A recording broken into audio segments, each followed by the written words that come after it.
Hello guys, welcome back to my channel. और आज का ये वीडियो काफ़ी इम्पोर्टेंट होने वाला है क्योंकि आज के इस वीडियो में हम बात करने वाले हैं ऐसे इम्पोर्टेंट जीके एमसीक्यू जो कि पेपर में पूछे जा चुके हैं। तो यहाँ सभी क्वेश्चन के आंसर को अच्छी तरह से याद में रख लेना है क्योंकि आज हम यहाँ टोटल 150 क्वेश्चंस की प्रैक्टिस करने वाले हैं। सो गाइस, शुरुआत करते हैं आज के हमारे इस जीके स्टडी की। तो सबसे पहला प्रश्न है, संविधान सभा का गठन किस योजना के अंतर्गत हुआ था? तो इसका सही जवाब हो जाएगा कैबिनेट मिशन योजना। संविधान सभा का जो गठन है वो कैबिनेट मिशन योजना के अंतर्गत हुआ था। अगला प्रश्न है, संविधान सभा की स्थापना कब हुई? तो वो हुई थी 1946 को। संविधान सभा की जो स्थापना है वो 1946 को हुई थी। अगला प्रश्न है, संविधान सभा की पहली बैठक कब हुई? तो इसका सही जवाब हो जाएगा 9 जनवरी 1946 को। 9 जनवरी 1946 को हुई थी संविधान सभा की पहली बैठक। अगला प्रश्न है, संविधान सभा के अस्थायी अध्यक्ष कौन थे? तो इसका सही जवाब है डॉक्टर सच्चिदानंद सिन्हा। डॉक्टर सच्चिदानंद सिन्हा थे संविधान सभा के अस्थायी अध्यक्ष। इंपॉर्टेंट प्रश्न है। अगला प्रश्न है, संविधान सभा के स्थायी अध्यक्ष कौन थे? तो इसका सही जवाब है डॉक्टर राजेंद्र प्रसाद थे संविधान सभा के स्थायी अध्यक्ष, डॉक्टर राजेंद्र प्रसाद। अगला प्रश्न है, संविधान सभा के उपाध्यक्ष कौन थे? तो इसका सही जवाब हो जाएगा H.C. मुखर्जी। H.C. मुखर्जी थे संविधान सभा के उपाध्यक्ष। अगला प्रश्न है, संविधान सभा में कुल कितने सदस्य थे प्रारंभ में? तो वो थे 389 सदस्य थे संविधान सभा में प्रारंभ में, यानी पहले शुरू में। अगला क्वेश्चन है, विभाजन के बाद संविधान सभा में कितने सदस्य रह गए? तो वो रह गए 299। विभाजन के बाद संविधान सभा में 299 सदस्य रह गए थे। अगला प्रश्न है, संविधान सभा के संवैधानिक सलाहकार कौन थे? तो सही जवाब है B.N. राव। संविधान सभा के संवैधानिक सलाहकार थे B.N. राव। अगला प्रश्न है, प्रारूप समिति के अध्यक्ष कौन थे? तो इसका सही जवाब है डॉक्टर B.R. अम्बेडकर थे मसौदा समिति यानी प्रारूप समिति के अध्यक्ष थे डॉक्टर B.R. राव। अगला प्रश्न है, संविधान सभा की कुल कितनी बैठकें हुई? वो हुई थी 11 बैठकें। संविधान सभा की कुल 11 बैठकें हुई थी। अगला प्रश्न है, संविधान निर्माण में कुल कितना समय लगा था? तो इसका सही जवाब है 2 वर्ष 11 माह 18 दिन। 2 वर्ष 11 माह और 18 दिन का समय लगा था संविधान निर्माण में। अगला प्रश्न है, संविधान सभा में उद्देश्य प्रस्ताव किसने प्रस्तुत किया? तो वो थे पंडित जवाहरलाल नेहरू ने। संविधान सभा में उद्देश्य प्रस्ताव जो है वो जवाहरलाल नेहरू ने प्रस्तुत किया था। अगला प्रश्न है, उद्देश्य प्रस्ताव कब प्रस्तुत किया गया? तो वह है 13 दिसंबर 1946 को। 13 दिसंबर 1946 को उद्देश्य प्रस्ताव प्रस्तुत किया गया था। अगला प्रश्न है, उद्देश्य प्रस्ताव कब लागू किया गया? याद में रख लेना है, कब उसे प्रस्तुत नहीं, कब उसे लागू किया गया था। तो वो किया गया था 22 जनवरी 1947 को उद्देश्य प्रस्ताव लागू किया गया था। अगला प्रश्न है, संविधान सभा की पहली महिला सदस्य कौन थी? तो वो थी हंसा मेहता। संविधान सभा की पहली महिला सदस्य थी हंसा मेहता। अगला प्रश्न है, संविधान सभा का सचिव कौन थे? तो संविधान सभा के सचिव थे H.V.R. अयंगार।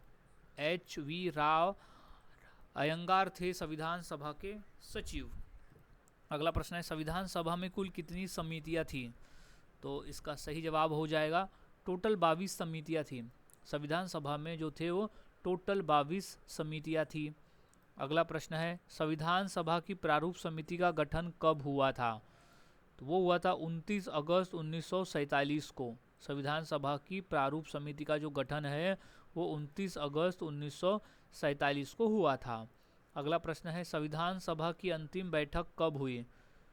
तो वो हुई थी 24 जनवरी 1950 को हुई थी। याद रखना है, 24 जनवरी 1950 को संविधान सभा की अंतिम बैठक हुई थी। अब अगला प्रश्न है, संविधान सभा ने राष्ट्रगान को कब अपनाया था? ये मोस्ट इंपॉर्टेंट प्रश्न है। तो वह है 24 जनवरी 1950 को।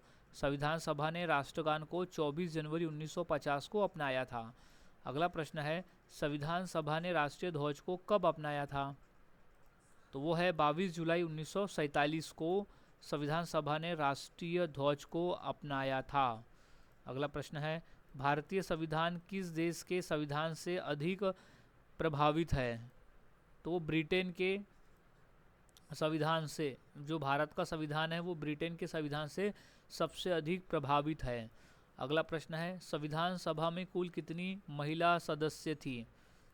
तो वो टोटल 15 थी। संविधान सभा में कुल महिलाएं थी 15, याद में रख लेना है।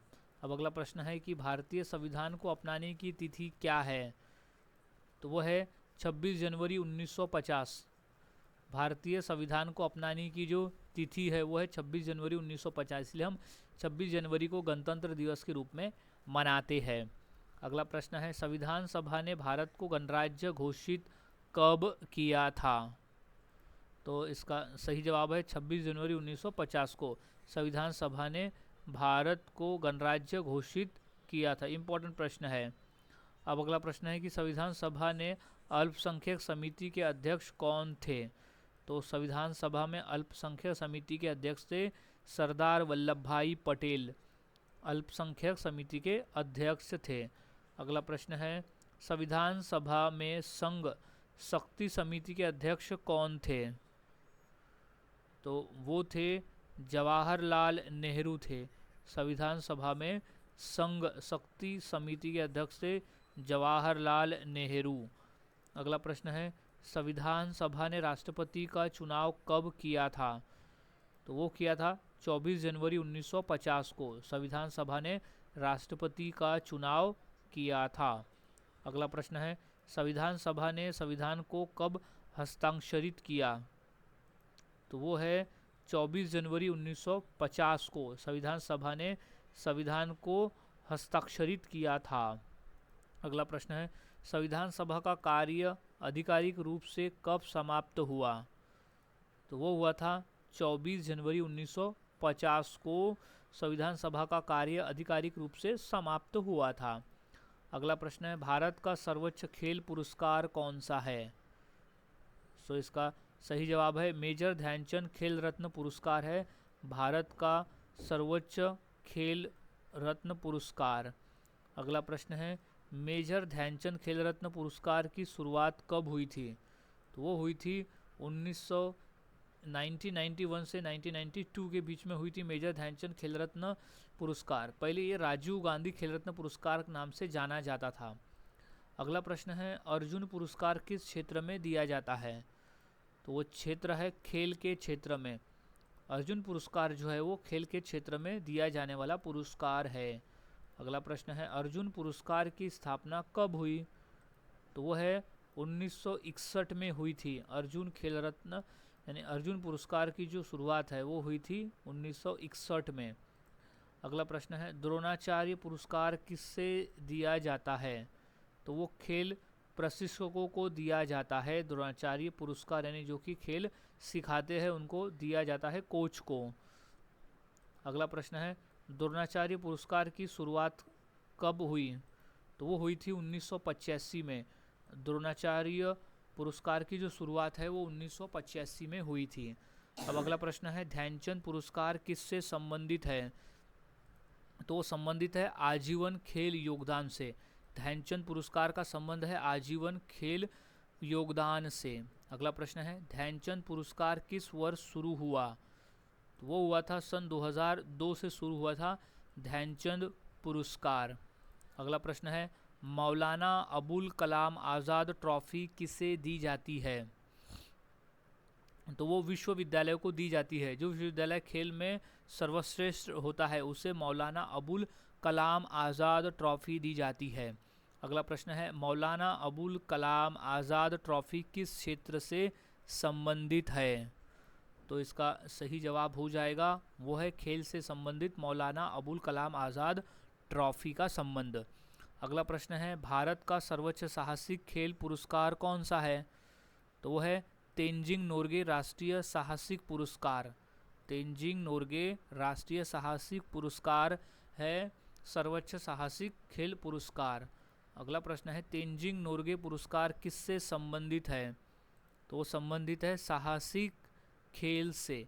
तेंजिंग नोर्गे पुरस्कार जो है वो साहसिक खेल से संबंधित है। अब अगला प्रश्न है, अर्जुन पुरस्कार में क्या दिया जाता है? तो वो पद और प्रमाण पत्र दिया जाता है। याद में रख लेना है, अर्जुन पुरस्कार में पदक और प्रमाण पत्र दिया जाता है। नेक्स्ट, खेल रत्न पुरस्कार का नाम 2021 में किसके नाम पर रखा गया? तो वो है मेजर ध्यानचंद जी के नाम पे रखा गया था। खेल रत्न पुरस्कार का जो नाम है 2021 में मेजर ध्यानचंद खेल रत्न पुरस्कार रखा गया। अगला प्रश्न है, द्रोणाचार्य पुरस्कार किस श्रेणी में दिया जाता है? तो वो है कोचिंग के क्षेत्र में। कोचिंग के क्षेत्र में कोच को दिया जाता है द्रोणाचार्य पुरस्कार। अगला प्रश्न है, निम्नलिखित में से कौन खेल पुरस्कार नहीं है?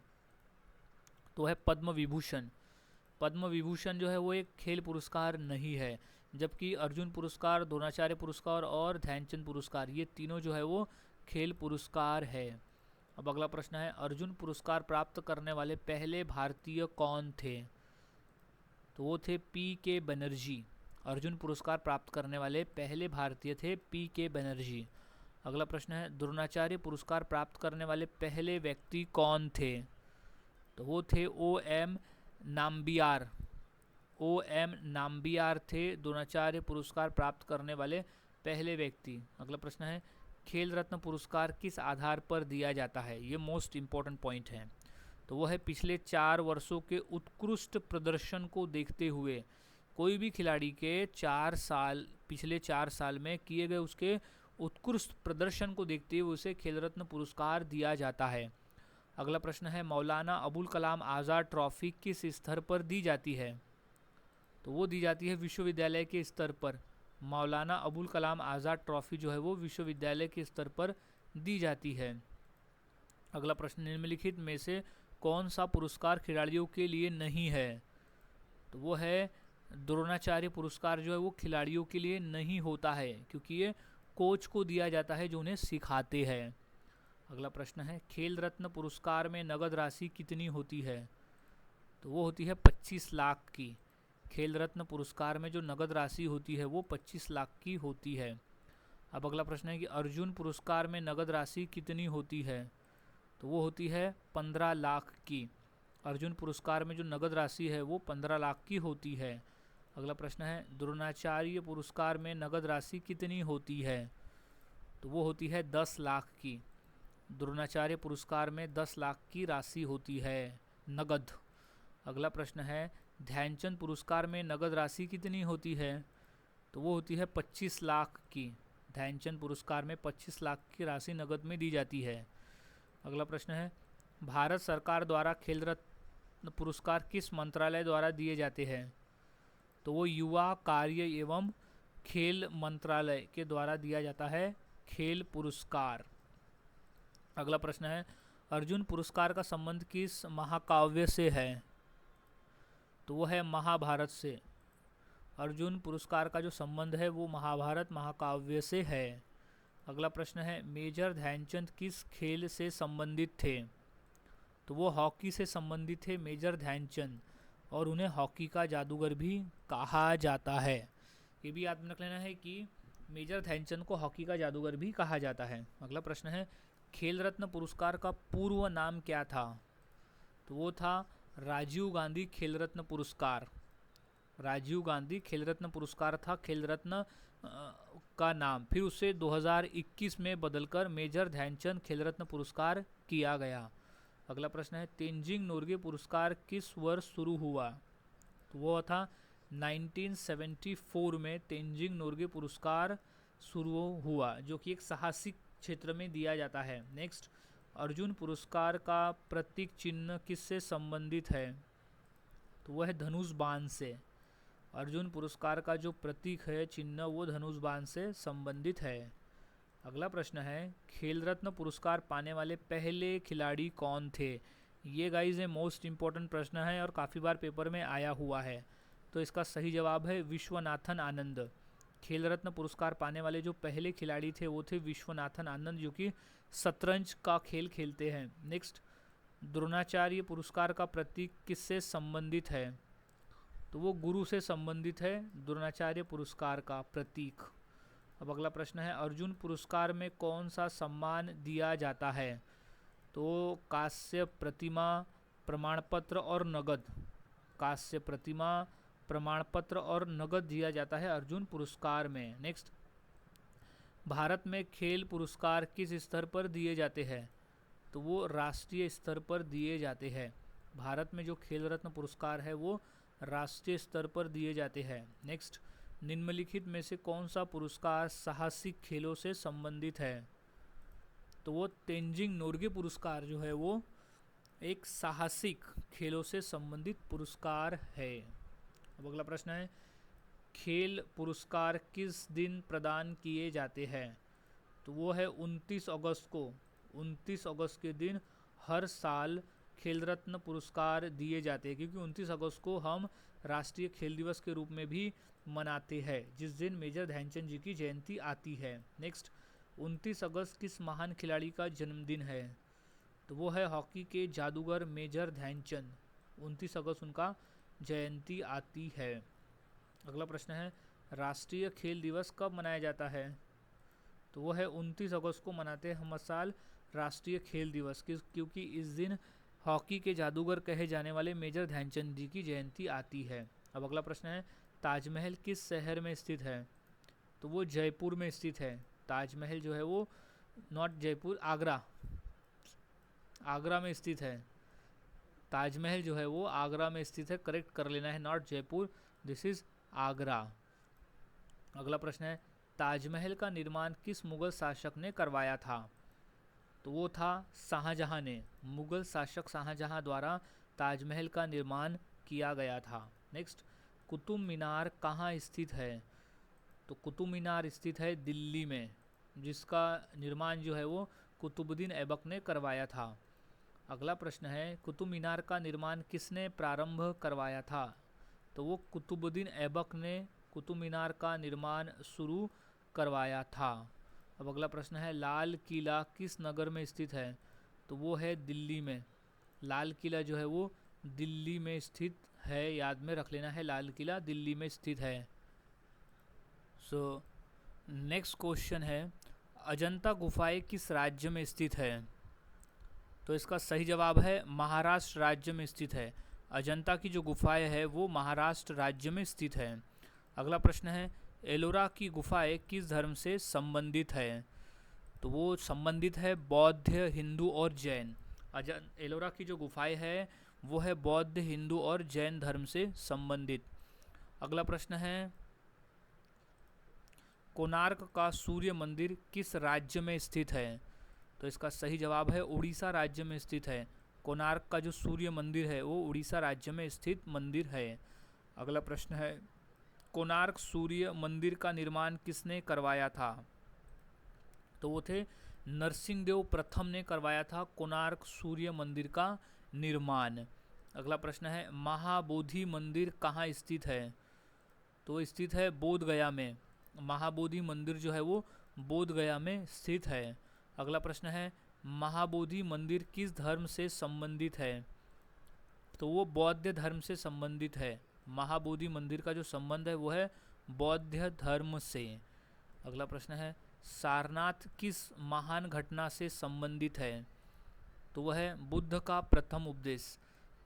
गौतम बुद्ध ने अपना जो प्रथम उपदेश है वो सारनाथ में दिया था, और भाषा थी पाली। पाली भाषा में दिया गया था पहला उपदेश गौतम बुद्ध के द्वारा सारनाथ में। और सारनाथ में ही अशोक स्तंभ बना हुआ है, जो कि सम्राट अशोक ने बनाया था गौतम बुद्ध के पहले उपदेश को चिन्हित करने के लिए। अगला प्रश्न है, कुशीनगर किस घटना से संबंधित है? तो वो संबंधित है महापरिनिर्वाण। कुशीनगर में गौतम बुद्ध की मृत्यु हुई थी तो उसे महापरिनिर्वाण कहते थे। अगला प्रश्न है, लुम्बिनी वर्तमान में किस देश में स्थित है? तो वो है नेपाल में। लुम्बिनी जो है वो वर्तमान में नेपाल देश में स्थित है। अगला प्रश्न है, श्रावस्ती किस धर्म का प्रमुख केंद्र था? तो वो था बौद्ध धर्म का प्रमुख केंद्र था श्रावस्ती। अगला प्रश्न है, नालंदा विश्वविद्यालय किस राज्य में स्थित है? तो वो बिहार राज्य में स्थित है। नालंदा विश्वविद्यालय बिहार राज्य में स्थित है। अगला प्रश्न है, नालंदा विश्वविद्यालय का विनाश किसने किया था? तो वो था बख्तियार खिलजी ने नालंदा विश्वविद्यालय का विनाश किया था। इम्पोर्टेंट प्रश्न है ये। अब नेक्स्ट क्वेश्चन है, विक्रमशिला विश्वविद्यालय कहाँ स्थित था? तो वो था बिहार राज्य में विक्रमशिला विश्वविद्यालय स्थित था। अगला प्रश्न है, अमरनाथ गुफा किस राज्य केंद्र शासित प्रदेश में स्थित है? तो वो है जम्मू कश्मीर में। अमरनाथ गुफा जो है वो जम्मू कश्मीर प्रदेश में स्थित है। अगला प्रश्न है, केदारनाथ मंदिर किस राज्य में स्थित है? तो वो है उत्तराखंड में। केदारनाथ मंदिर जो है वो उत्तराखंड राज्य में स्थित है। अगला प्रश्न है, बद्रीनाथ मंदिर किस नदी के तट पर स्थित है? तो है अलकनंदा नदी के तट पर। बद्रीनाथ मंदिर जो है वो अलकनंदा नदी के तट पर स्थित है। अगला प्रश्न है, रामेश्वरम किस राज्य में स्थित है? तो वह है तमिलनाडु में। रामेश्वरम जो है वो तमिलनाडु राज्य में स्थित है। अगला प्रश्न है, रामेश्वरम मंदिर किस सागर के निकट स्थित है? तो वह है हिंद महासागर के निकट।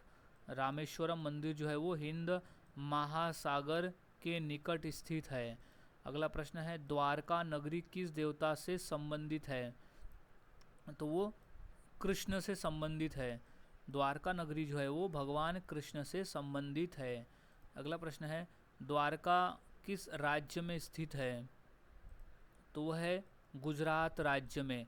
द्वारका जो है वो गुजरात राज्य में स्थित है। अगला प्रश्न है, स्वर्ण मंदिर कहाँ स्थित है? तो इसका सही जवाब है अमृतसर में स्थित है स्वर्ण मंदिर, जिसे हरमिंदर साहिब भी कहा जाता है। स्वर्ण मंदिर को हम हरमिंदर साहिब भी कहते हैं, जो कि अमृतसर पंजाब में स्थित है। अगला प्रश्न है, स्वर्ण मंदिर किस धर्म से संबंधित है? तो वो है सिख धर्म से। स्वर्ण मंदिर जो है वो सिख धर्म से संबंधित है। अगला प्रश्न, स्वर्ण मंदिर का निर्माण किस गुरु ने करवाया था? तो है गुरु अर्जुन देव जी ने करवाया था स्वर्ण मंदिर का निर्माण। अगला प्रश्न है, बृहदेश्वर मंदिर का निर्माण किसने करवाया था? तो वो था राजराज चोल प्रथम ने करवाया था बृहदेश्वर मंदिर का निर्माण। अगला प्रश्न है, खजुराहो मंदिर किस वंश से संबंधित है? तो उसका संबंध है चंदेल वंश से। खजुराहो मंदिर का जो संबंध है वो चंदेल वंश से है। अगला प्रश्न है, सांची स्तूप का निर्माण किसने करवाया था? तो वो करवाया था सम्राट अशोक ने।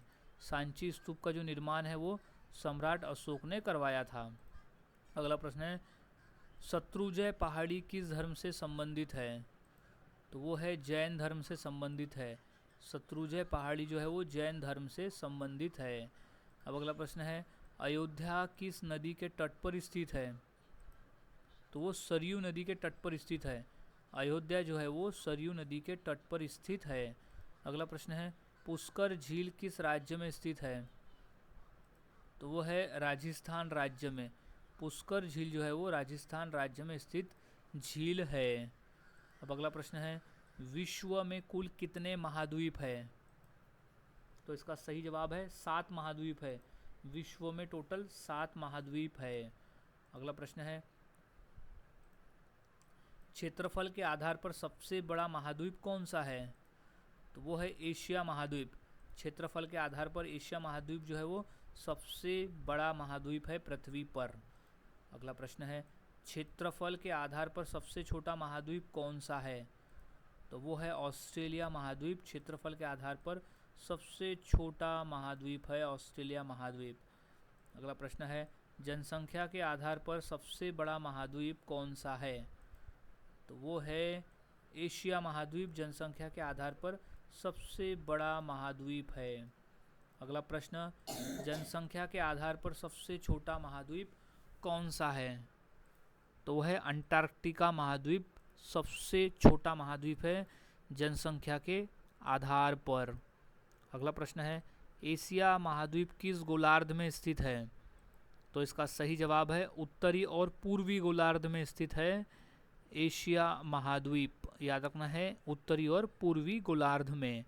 अगला प्रश्न है, अफ्रीका महाद्वीप कौन सी रेखा काटती है? अफ्रीका महाद्वीप को कौन सी रेखा काटती है? तो वो है कर्क रेखा, मकर रेखा और भूमध्य रेखा। ये तीनों जो रेखा है वो अफ्रीका महाद्वीप को काटती है। तो ऑप्शन नंबर हो जाएगा डी, उपरोक्त सभी। अगला प्रश्न, यूरोप और एशिया को अलग करने वाली पर्वतमाला कौन सी है? तो वो पर्वतमाला है यूराल पर्वतमाला, जो कि यूरोप और एशिया को अलग करती है। अगला प्रश्न है, यूरोप महाद्वीप को किस नाम से जाना जाता है? तो वो हम जानते हैं प्रायद्वीपीय महाद्वीप के नाम से। यूरोप महाद्वीप को हम प्रायद्वीपीय महाद्वीप के नाम से भी जानते हैं। अगला प्रश्न है, अफ्रीका को किस नाम से जाना जाता है? तो उसे हम अंध महाद्वीप भी कहते हैं। अफ्रीका महाद्वीप को हम अंध महाद्वीप के नाम से भी जानते हैं। अगला प्रश्न है, अंटार्कटिका महाद्वीप को किस नाम से जाना जाता है? तो उसे हम हिम महाद्वीप भी कहते हैं। अंटार्कटिका महाद्वीप को हम हिम महाद्वीप भी कहते हैं, याद में से रख लेना है। अगला प्रश्न है, कौन सा महाद्वीप पूरी तरह दक्षिणी गोलार्ध में स्थित है? तो वो है ऑस्ट्रेलिया महाद्वीप, जो कि पूरी तरह से दक्षिणी गोलार्ध में स्थित है। अगला प्रश्न है, कौन सा महाद्वीप चारों ओर से महासागरों से घिरा हुआ है? तो महाद्वीप है अंटार्कटिका महाद्वीप, जो कि है चारों तरफ से महासागरों से घिरा हुआ। अगला प्रश्न है, कौन सा महाद्वीप सबसे अधिक देशों वाला है? तो वह अफ्रीका महाद्वीप है, सबसे अधिक देशों वाला महाद्वीप है अफ्रीका महाद्वीप। अगला प्रश्न है, कौन सा महाद्वीप सबसे कम देशों वाला है? तो वह अंटार्कटिका महाद्वीप, जो कि सबसे कम देश वाला महाद्वीप है। अगला प्रश्न है, कौन सा महाद्वीप भूमध्य रेखा से नहीं गुजरता है? तो दिए गए ऑप्शन में से सही जवाब हो जाएगा ऑप्शन नंबर सी, दक्षिण अमेरिका महाद्वीप है, जो कि भूमध्य रेखा से नहीं गुजरता है। अगला प्रश्न है, सबसे ठंडा महाद्वीप कौन सा है? तो वो है अंटार्कटिका महाद्वीप, सबसे ठंडा महाद्वीप है अंटार्कटिका। अगला प्रश्न है, सबसे गर्म महाद्वीप कौन सा है? तो वो है अफ्रीका महाद्वीप, सबसे गर्म महाद्वीप है अफ्रीका महाद्वीप। अगला प्रश्न है, सबसे अधिक वर्षा वाला महाद्वीप कौन सा है? तो वो है दक्षिण अमेरिका, सबसे अधिक वर्षा वाला महाद्वीप है दक्षिण अमेरिका। अगला प्रश्न है, एडीज पर्वतमाला किस महाद्वीप में स्थित है? तो वो है दक्षिण अमेरिका में स्थित है एडीज पर्वतमाला। अगला प्रश्न है, विश्व का सबसे लंबा पर्वत तंत्र किस महाद्वीप में है? तो वो है दक्षिण अमेरिका महाद्वीप में है सबसे लंबा पर्वत तंत्र वाला महाद्वीप। नेक्स्ट, विश्व का सर्वोच्च पर्वत किस महाद्वीप में स्थित है? तो है एशिया महाद्वीप में, जो कि है माउंट एवरेस्ट, जो नेपाल देश में स्थित है, और नेपाल जो है वो एशिया में आता है। तो सबसे सर्वोच्च पर्वत महाद्वीप जो है वो एशिया में है। नेक्स्ट, हिमालय पर्वत किस महाद्वीप में स्थित है? तो वो है एशिया महाद्वीप में स्थित है, हिमालय पर्वत है एशिया महाद्वीप में। अब अगला प्रश्न है, सहारा मरुस्थल किस महाद्वीप में स्थित है? तो वो है अफ्रीका महाद्वीप में स्थित है सहारा मरुस्थल, सहारा रेगिस्तान। अगला प्रश्न है, गोबी मरुस्थल किस महाद्वीप में स्थित है? तो सही जवाब है एशिया महाद्वीप में। गोबी मरुस्थल जो है वो एशिया महाद्वीप में है और वो मंगोलिया देश में है। अगला प्रश्न है, विश्व की सबसे लंबी नदी नील नदी किस महाद्वीप में है? तो वो आता है अफ्रीका महाद्वीप में। नील नदी जो है वो अफ्रीका महाद्वीप के अंतर्गत आती है। अगला प्रश्न है, अमेजन नदी किस महाद्वीप में बहती है? तो वो बहती है दक्षिण अमेरिका महाद्वीप में बहती है अमेजन नदी। अगला प्रश्न है, यूरोप का सर्वोच्च पर्वत शिखर कौन सा है? तो वो है माउंट एल्ब्रूस। यूरोप का सर्वोच्च पर्वत शिखर है माउंट एल्ब्रूस। अगला प्रश्न है अफ्रीका का सर्वोच्च पर्वत शिखर कौन सा है? तो वो है माउंट किलीमंजारो। अफ्रीका का सर्वोच्च पर्वत शिखर है माउंट किलीमंजारो, जो कि तंजानिया देश में है। अगला प्रश्न है ऑस्ट्रेलिया का सर्वोच्च पर्वत शिखर कौन सा है? तो वो है माउंट कोसियस्को। माउंट कोसियस्को है ऑस्ट्रेलिया का सर्वोच्च पर्वत शिखर। अगला प्रश्न है अंटार्कटिका का सर्वोच्च पर्वत शिखर कौन सा है? तो वह है माउंट विंसन। अंटार्कटिका का सर्वोच्च पर्वत शिखर है माउंट विंसन। अगला प्रश्न है उत्तरी अमेरिका का सर्वोच्च पर्वत शिखर कौन सा है? तो वह है माउंट डेनाली। माउंट मैकिलने और माउंट डेनाली जो है वो है उत्तरी अमेरिका का सर्वोच्च पर्वत शिखर। नेक्स्ट है दक्षिण अमेरिका का सर्वोच्च पर्वत शिखर कौन सा है? तो वह है माउंट एकांकुओगा।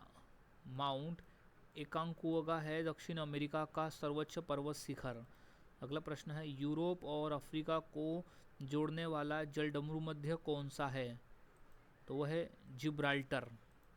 यूरोप और अफ्रीका को जोड़ने वाला जो जलडमरू मध्य है वो है जिब्राल्टर। अगला प्रश्न है एशिया और यूरोप को जोड़ने वाला जलडमरू मध्य कौन सा है? तो है बॉस्फोरस। बॉस्फोरस है एशिया और यूरोप को जोड़ने वाला जलडमरू मध्य। अगला प्रश्न है सबसे अधिक जनसंख्या घनत्व वाला महाद्वीप कौन सा है? तो वह है यूरोप। सबसे अधिक जनसंख्या घनत्व वाला जो महाद्वीप है वो है यूरोप महाद्वीप। अगला प्रश्न है सबसे कम जनसंख्या घनत्व वाला महाद्वीप कौन सा है? तो वो है अंटार्कटिका। सबसे कम जनसंख्या घनत्व वाला महाद्वीप है अंटार्कटिका।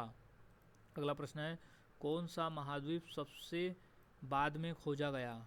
तो है अंटार्कटिका महाद्वीप को सभी महाद्वीप के बाद में सबसे आखिरी में खोजा गया था। अगला प्रश्न है कौन सा महाद्वीप सबसे अधिक शहरीकरण वाला है?